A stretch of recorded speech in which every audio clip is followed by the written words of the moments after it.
ఎవరు పడ్డారు అవమానాలు? ఎవరి గురించి?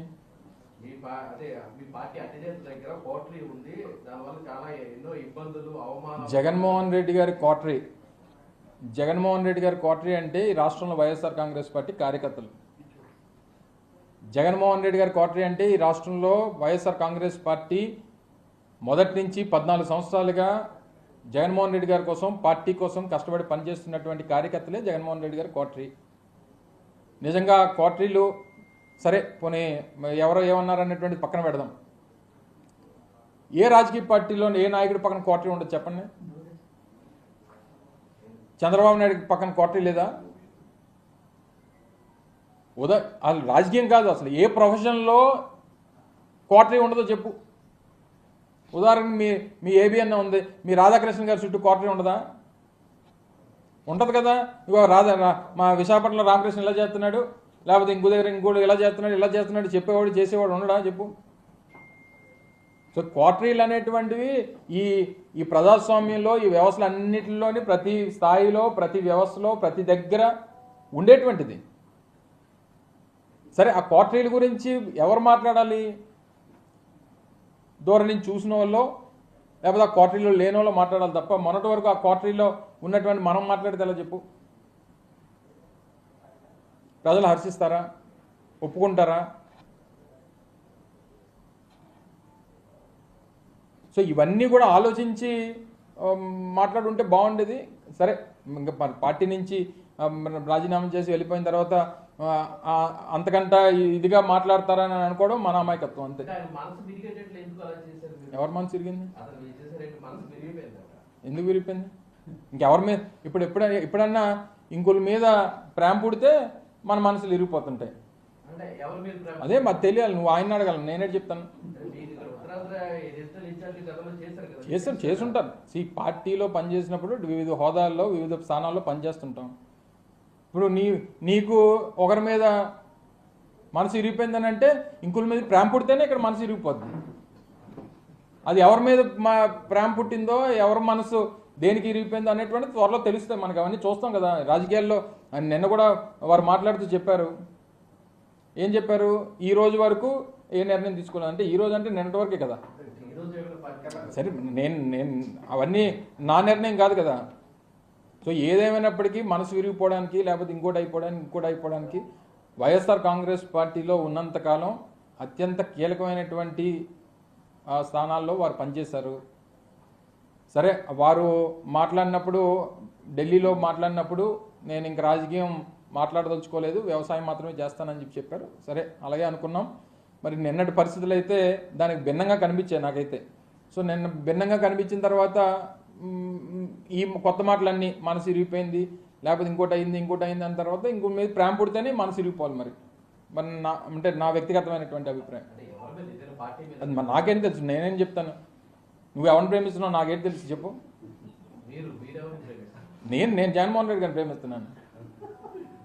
మరి నేను ఆయన ప్రేమిస్తున్నాను, నేను అది చెప్పగలను. కానీ నువ్వెవరిని ప్రేమిస్తున్నావు నేనే చెప్తాను. మరి నేను ఎప్పుడు వినలేదు ఆ డైలాగ్. నేను కూడా అదే అంటున్నా. ఇప్పుడు రాజకీయాల్లో మొన్న జరిగినటువంటి పరిణామాలు, వచ్చినటువంటి ఫలితాల తర్వాత అనేక పరిణామాలు చూసాం. గడిచినటువంటి 9 మాసాల్లో వైఎస్ఆర్ కాంగ్రెస్ పార్టీ ఓడిపోయిన తర్వాత అనేక పరిణామాలని ఎదుర్కొన్నాం.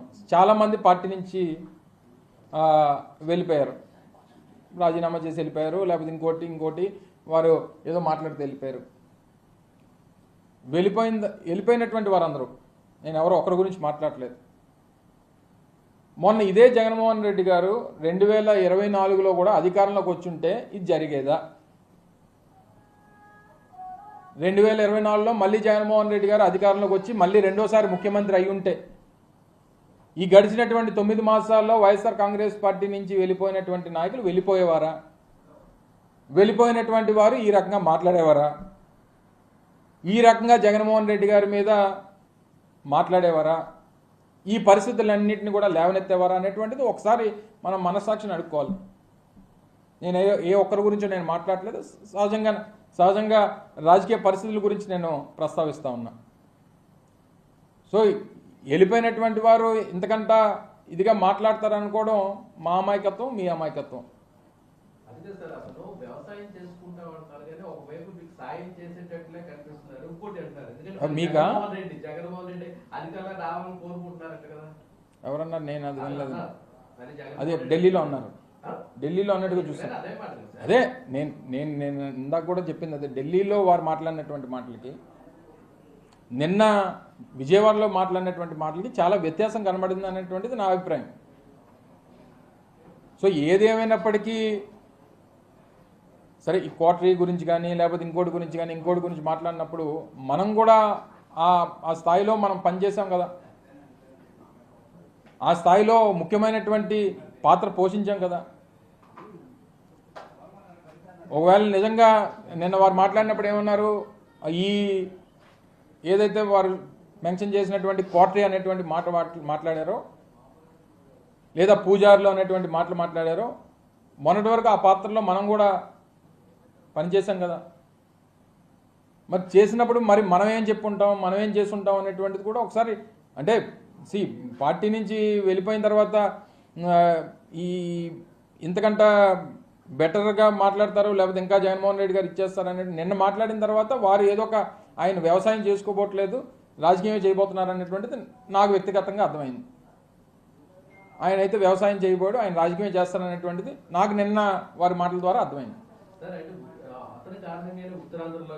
మరి నువ్వు నేను ఓపెన్ హార్ట్ పెట్టుకున్నాను చెప్పండి.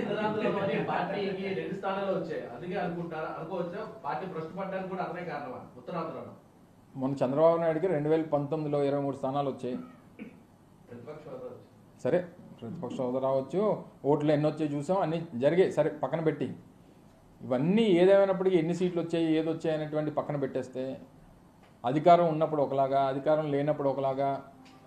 రాజకీయాల్లో అందులోని ప్రజాస్వామ్యంలో ఎప్పుడు అధికారం అనేటువంటిది మనతో ఉండిపోదు కదా. ఒకసారి ప్రతిపక్షంలో ఉంటాం, సరే జరిగినటువంటి పొరపాట్లు ఏమనంటే సరిదిద్దుకుంటాం, ప్రజల్లోకి వెళ్తాం, ప్రజలకు చెప్పుకుంటాం, మళ్ళీ అవకాశం ఇస్తారు ప్రజలు. It's a continuous process. ఒకసారి ప్రతిపక్షం, ఒకసారి రాత్రిపూట పగలు వస్తుంది, పగలిపోతే రాత్రి వస్తుంది. దాని గురించి ఎక్కువగా మనం ఆలోచన చేసి దాని గురించి పొరపాటు చేసుకొని అమ్మో అధికారం పోయింది కదా.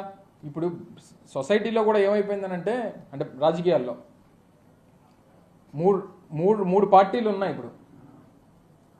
అంటే ఒకటి కూటమి అనుకో, ఆ 3 పార్టీలు కలిపి ఒకటి. గ్రామాల్లో కానీ మధ్య మనం చూస్తున్నాం రాజకీయాల్లో వైఎస్ఆర్ కాంగ్రెస్ పార్టీ ఒక వర్గం ఉంటే, తెలుగుదేశం పార్టీ మిగిలిన రాజకీయ పార్టీలు ఒక వర్గం ఉంటే, అధికార పార్టీ వర్గం ఒకటి తయారైంది కొత్తగా. అంటే వాళ్ళకి పార్టీలతో పని లేదు, ఏ పార్టీ అధికారంలో వస్తే ఆ పార్టీ. ఇది అధికార పార్టీ బ్యాచ్ ఇది. వీళ్ళకి ఏంటంటే వీళ్ళు ఏ పార్టీ అధికారంలో ఉంటే ఇంకా వాళ్ళు అంటే ఒక సెకండ్ ఒక నిమిషం మనం అధికారం లేకుండా ఉండలేము అనేటువంటిది. అంటే వాళ్ళు ఫైటింగ్ నేచర్ కానీ లేకపోతే ఫైట్ చేయాలనేటువంటి తపన కానీ లేకపోతే ప్రజల పక్షాన్ని నిలబడాలి, ప్రతిపక్షం చూడాలనేటువంటి ఆలోచనలు కొంతమందికి ఉండవు. అందుకనే గడిచినటువంటి 9 మాసాలుగా అనేక మంది ఈ పార్టీ నుంచి వెళ్ళిపోయినటువంటి వారు అనేక కారణాలు చెప్పి వెళ్ళిపోతూ ఉన్నారు. ప్రతిదానికి ఏంటి వాళ్ళకి ఉన్నటువంటి కారణం జగన్మోహన్ రెడ్డి గారు. జగన్మోహన్ రెడ్డి గారిని బూచికిని చూపించి వెళ్ళిపోయేటువంటి ప్రయత్నం. సరే, ఇంక వెళ్ళిపోయినప్పుడు వేరే ఎంతకంటే ఇదిగా మాట్లాడతారని కూడా మన అమాయకత్వం అంతే.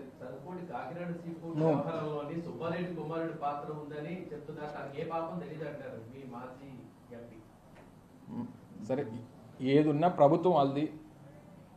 ఎవరి పాత్ర ఉంది, ఎవరున్నారు, ఎవరి పేర్లు ఉన్నాయి, ఎవరెవరు ఇన్వాల్వ్మెంట్ ఉంది, ఇవన్నీ అనేక రకాలైనటువంటి ప్రశ్నలు నీకు ఉన్నాయి కదా, నీతో పాటు ప్రజలకి ఉన్నాయి. ప్రభుత్వం వాళ్ళదే కదా, 9 మాసాలుగా ఉంది కదా, ఎంక్వైరీ చేయమనండి, ఎవరు తప్పో తేల్చమనండి. నేను వచ్చి చెప్పేస్తాను 4 పేర్లు. మొన్న ఏదో ఒక ఇష్యూ అయింది, అందులోని ఏబిఎన్ రాధాకృష్ణ గారు ఉన్నారని చెప్పి నేను చెప్పేస్తాను, అయిపోద్ది, నిజమైపోద్దా? లేకపోతే ఇంకొకరు ఉన్నారు, సరే ఎవరు, అందుకనే ఎంక్వైరీ చేయమంటాను. నేను కానీ మా పెద్దలు సత్యబాబు గారు కానీ అనేక సందర్భాల్లో ఈ వేదికల మీద మీతో మాట్లాడినప్పుడు అనేక సందర్భాల్లో చెప్పాం.